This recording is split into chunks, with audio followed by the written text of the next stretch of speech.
And with that, I'd be happy to take your questions. Thank you, Prime Minister. We're now going to begin with questions from the Canadian delegation. First question, première question, Sarah. Hi, Prime Minister. Sarah Ritchie with the Canadian Press. Have you had any contact with President Trump since Thursday? I have not. Given that President Trump said today on Air Force One, I don't know if you heard this, but in the last hour he said he doesn't plan to meet with you for a long time. Is it worth continuing to pursue a discussion, a meeting, a phone call with him at this point? I didn't see the comment.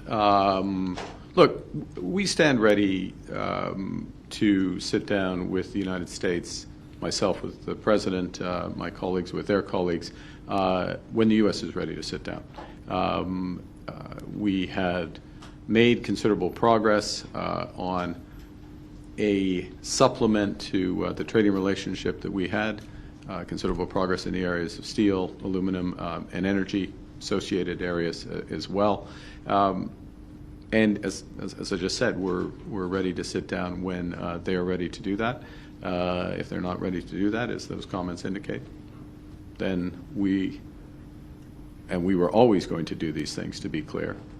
We're going to first and foremost build our economy, build it with generational investments, and you will see that not just the scale of ambition, but the speed with which we put that into effect in the budget on November 4th, and continue to do what we've been doing over the course of the last few days and over the course of recent months, which is to build those other partnerships and deepen those other partnerships on which we're getting very much traction. Thank you. Next question, Murray. Hi, Prime Minister. Murray Brewster with Hi, CBC Murray. News. President Trump says he's canceled these trade talks because he's upset about the Ontario government ad. We've heard from the Business Council of Canada and even some of President Trump's own advisors who suggest the frustration with Canada runs deeper. So is this about the ads or is this about something else? Well, look, as I say, and there were a series of very detailed, very specific, very comprehensive discussions, negotiations on the areas I just listed to in response to the previous question, up until the point of those ads running.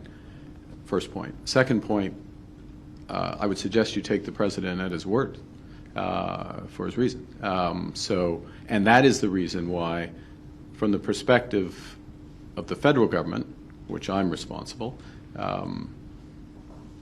we stand ready to pick up on those discussions when the United States wishes to pick up on those discussions. So those in the room, those exchanging term sheets, those having the discussions about specific areas where we can make mutual progress to the benefit of workers and businesses and communities in our respective countries had been making progress. Those ads came, the President had the reactions which you have seen, made the decisions that he has made, which, you know, those are his decisions to take, and we're in the situation we're in. Follow-up? As a follow-up, Prime Minister, given everything that we've seen, do you really think the United States is interested in making a trade deal with Canada? Look, we are their second largest trading partner. We provide a series of essential goods for their economy. We are one of many providers, but we provide in some areas essential goods for their economy. And we create more room for them to do other things. I'll give you an example. If you look at Canadian exports of aluminum to the United States, and aluminum is bauxite and energy. I mean, there's a little more to it, but can simplify it to that. The embedded energy in the Canadian aluminum exports, which provides 60% of the aluminum to the U.S. market, is the equivalent of the energy of 10 Hoover dams in the United States. Now, is the best use of that scale of energy, creating that scale of energy to make aluminum in the United States, as opposed to continue to foster and power the AI revolution, which the U.S. is leading, or power homes and others? I mean, these are decisions for the United States to make. Point being, as a supplier to the United States, and I gave aluminum as one, I could give many examples, we are an important supplier in many areas. As well, we are a large customer. for over 30 states, Canada is the largest export customer for those states in the United States. So there is a very strong, deep trading relationship, and there is an alignment of interests in many areas. And that's the reason why we have elements of the arrangements that we have today with a large degree of low tariff trade and the benefits from that. So, we're ready to have those discussions to further improve them, and we'll have them when it's appropriate. But we're not resting, because we can build. The return on building at home is far greater than the hit from trade turbulence with the United States, and the opportunities internationally are considerable. And candidly, Canada has not focused on the relationships to the same extent as we should have in any trading environment with the United States, let alone a situation where they're changing their trade policy. And that's what we're doing now. Next question. Prochaine question. Judy Trin with CTV News. Donald Trump says he doesn't want to see you at all at APEC. Has the Canadian government given any consideration to the possibility that he doesn't want to negotiate, and do you have a contingency plan for that? We have lots of, yes. The short answer is yes. To your follow-up, no, I'm not about to detail those contingency plans. But I will go to the big, obvious plan that is there in plain sight and will be further detailed in the budget on November 4th. And we have been saying this for months. I said this before I was elected. Emphasize the importance of us giving ourselves far more than any foreign government could take away, whatever the trading environment. And that's to build at home and to build strong at home. And we intend to unleash hundreds and hundreds of billions of dollars of investment right here at home. Well, not right here, but metaphorically there at home in Canada, while we're building these partnerships. Less than a month ago, you were at the White House. You seemed very cordial, friendly with President Trump. The two of you were joking. You said you were going to walk away with a good deal. He said that we would be very happy. Is the U.S. toying with Canada, and how did your relationship with Donald Trump go south so fast? It's a question for him. Next question. Yasmin. Yasmin Mehdi avec Radio-Canada. On Merci. avait l'impression dans les dernières semaines que les négociations avec les États-Unis avançaient plutôt bien. Oui. Qu'est-ce qui s'est passé? Est-ce que c'est la publicité ou est-ce qu'il y avait autre chose du côté américain? Tout d'abord, je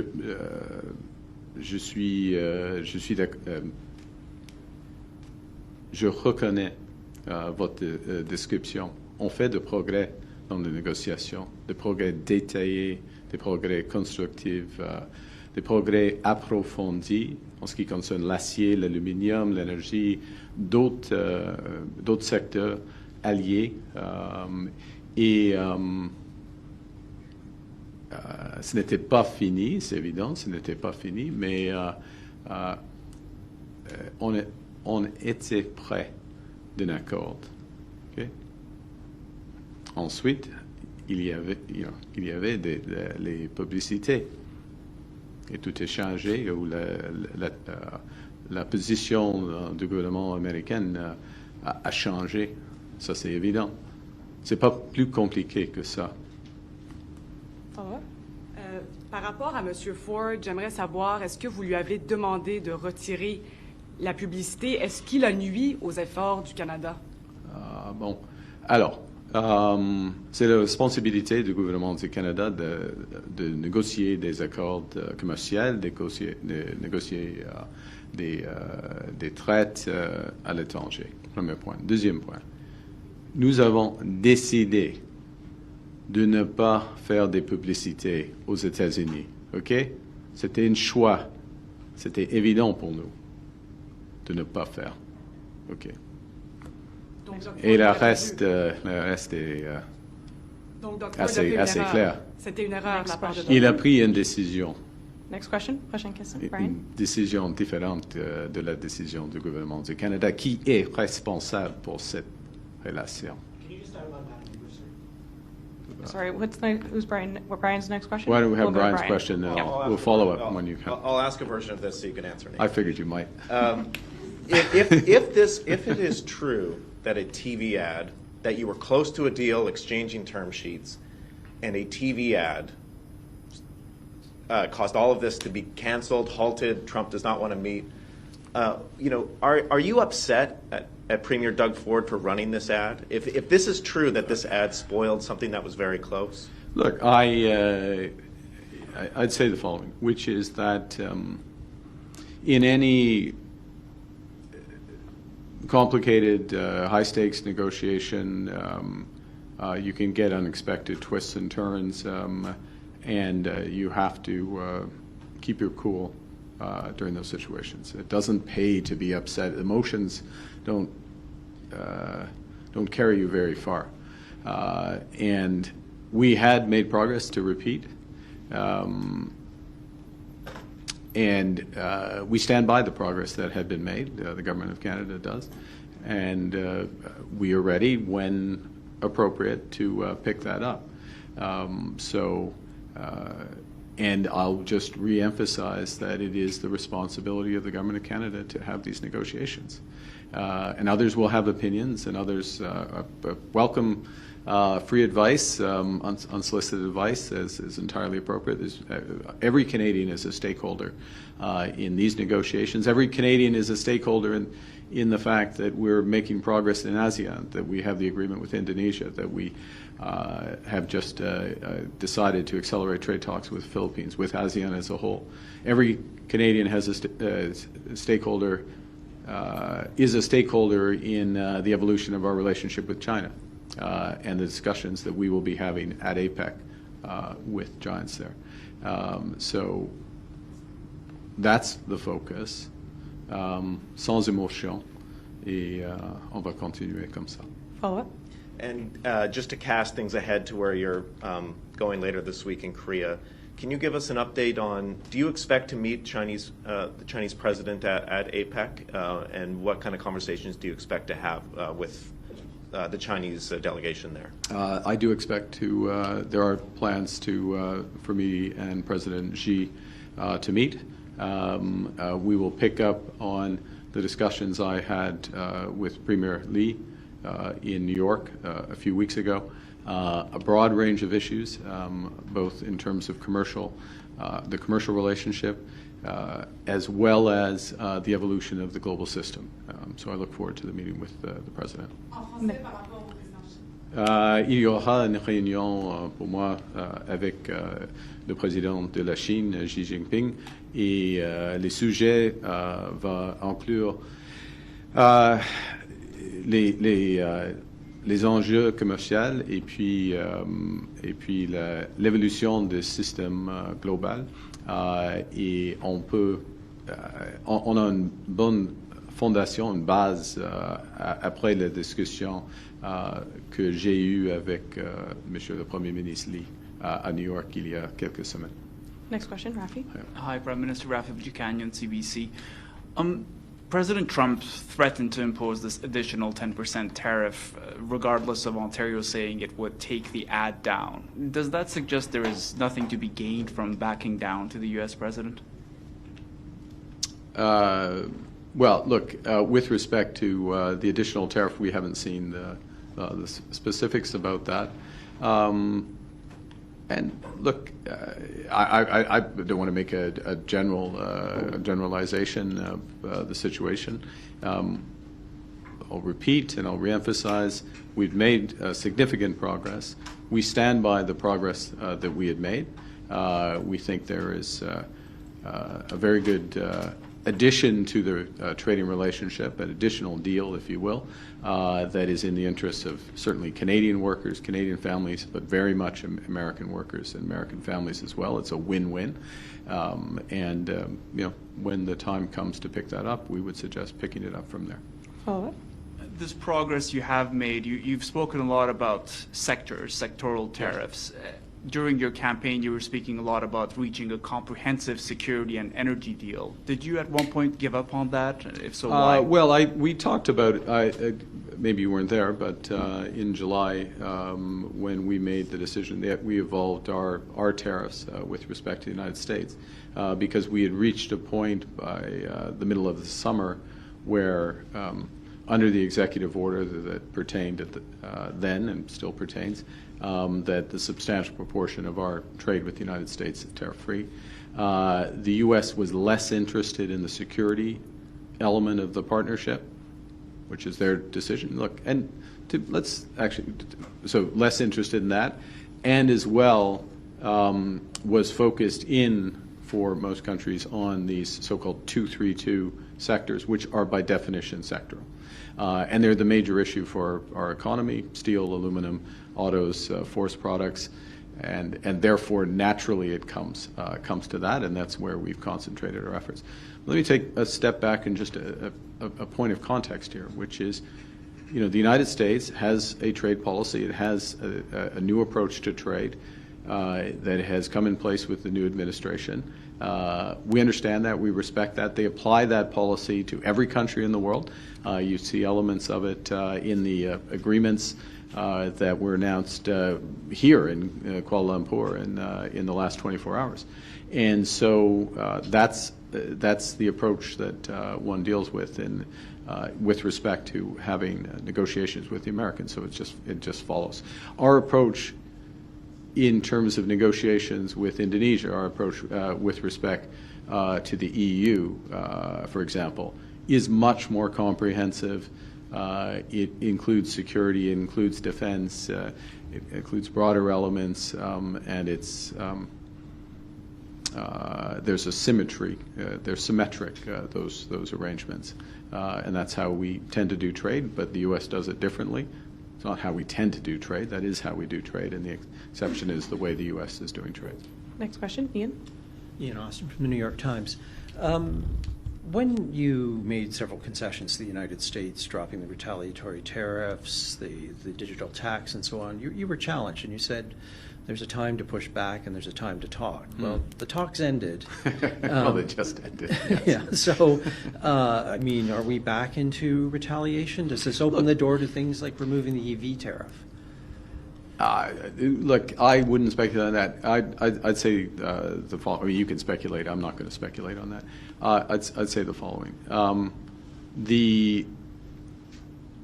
The approach that the previous government put in place in terms of retaliation and that we kept on for a period of time, the reality is that Canada was one of only 2 countries that had retaliatory tariffs on. So everybody had focus, but only 2 countries had those in place. And the value of those retaliations was diminishing. Remember that tariffs, we put retaliatory tariffs on, there was a cost at home for those tariffs. They were designed to minimize those costs, but there's still a cost at home. And those costs build up over time. So we took the decision, we stand by it in terms of taking those down, taking those off, and then we made the progress that we did. We will, it goes to the earlier question, I think it was Judy's question about contingency plans, and right. And we have a series of measures that we have put in place for the strategic so-called strategic sectors for steel, for aluminum, both in terms of liquidity support, in terms of more strategic support, so that billions of dollars of strategic support, so they can pivot to new markets, new products, by Canadian policies that are just now getting fully articulated and ramping up, so that we can support there. And there will be more coming in the budget as part of a broader industrial and trade diversification strategy, climate competitiveness strategies, which will help for all of this. So. That's the focus of the reaction. I mean, obviously, we will protect markets if we see big asymmetries in terms of access, but it's not a decision for today. Follow up. And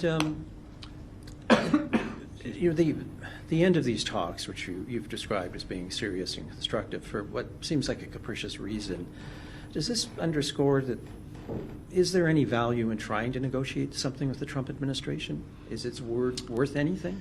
Look, I think that yes. I mean, the short answer is yes. There is value. There's tremendous value in those negotiations.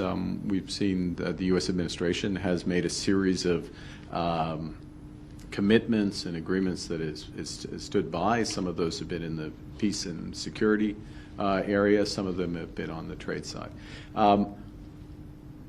But just to be absolutely clear, we represent Canada. We are going to fight for Canadians. We are only going to agree to a deal through a negotiation that is in the best interests of Canadians. They are working in the best interests of Americans. There are places where those interests are aligned and they overlap, and we can have a deal. But we're not going to accept something that is not in the best interests of Canadians, and they understand it. Next question, Mackenzie. Okay, Mackenzie, you can ask your en anglais. Mackenzie Gray with Global News. I'd like to follow up on Sarah's earlier question. I know you said you haven't spoken to the president, but you've been known to text with him. Have you reached out to him personally at all? The president knows that I'm available to speak to the president, as I always would be, as you would expect. As president of the United States, so of course, make myself available. I make myself available for other world leaders as they wish to. We will both be in APEC. Canada's a member of APEC. I mean, we're going to be there very much so. Follow up? So you haven't reached out to the president at all? The president and I have not spoken since he took this decision. And you want to chat with him at APEC? We are ready to have discussions when the Americans wish to have those discussions. But we're not, obviously we don't dictate the timing of that. And last question, dernière question, Steve Chase. Steve Chase, Globe and Mail. I wanted to ask you about where the relationship with China could go. And your predecessor fenced off significant portions of the Canadian economy from Chinese investment, critical minerals, anything related to national security, academic collaboration, the list goes on and on. So my question for you is, are you willing to revisit or consider lowering some of those restrictions so that more Chinese investment could flow into Canada? Well, it's the start of a broader discussion. There were greater restrictions that were in place given other issues in the relationship, first point. Secondly, there needs to be a resetting of expectations, or we're in the process of a resetting of expectations of where the relationship can go, the extent to which we have different systems, where the relationship can go and where it won't go. And that's part of the discussion that has begun. I think what is absolutely clear is that a relationship, for example, where there are extreme restrictions on travel between our two countries is an unusual place for the Canadian-China relationship to be, given the history of the relationship, given the long history of travel between our two countries. That is one example. It's a very obvious example that progress can be made. There are issues, as people well know, in agriculture, for fishery goods. There's issues in manufacturing and others. And we will explore what we can build on. Relationships rebuild over time when they have been when they have changed for the worse, and so we have a lot of areas on which we can build. And look, last point, which is that this is our second largest trading partner. This is the second largest economy in the world. This is one of the most influential actors in terms of the global system, such as it is, and it is a country with whom we had no senior level contact for 7 years until I met Premier Lee in New York. So we're starting from a base, and we can move quite substantially. We're starting from a very low base, and we can move quite substantially before we start to get to sensitive areas. Would you like to, or is a free trade agreement with China out of the question? And if you could, would you drop EV tariffs against? I look forward to the discussions with President Xi, and they're about much broader set of issues than trade, and we'll be in better position to start answering questions like that as the relationship evolves and deepens. So we don't go in. There's no preset offer issue. This is the difference between relationship and transaction. We're starting relationship, building up the relationship on that. Thank you. This puts an end to our press conference. C'est ce qui m'a fait notre conférence de presse. Merci. Merci beaucoup. Merci. Thank you.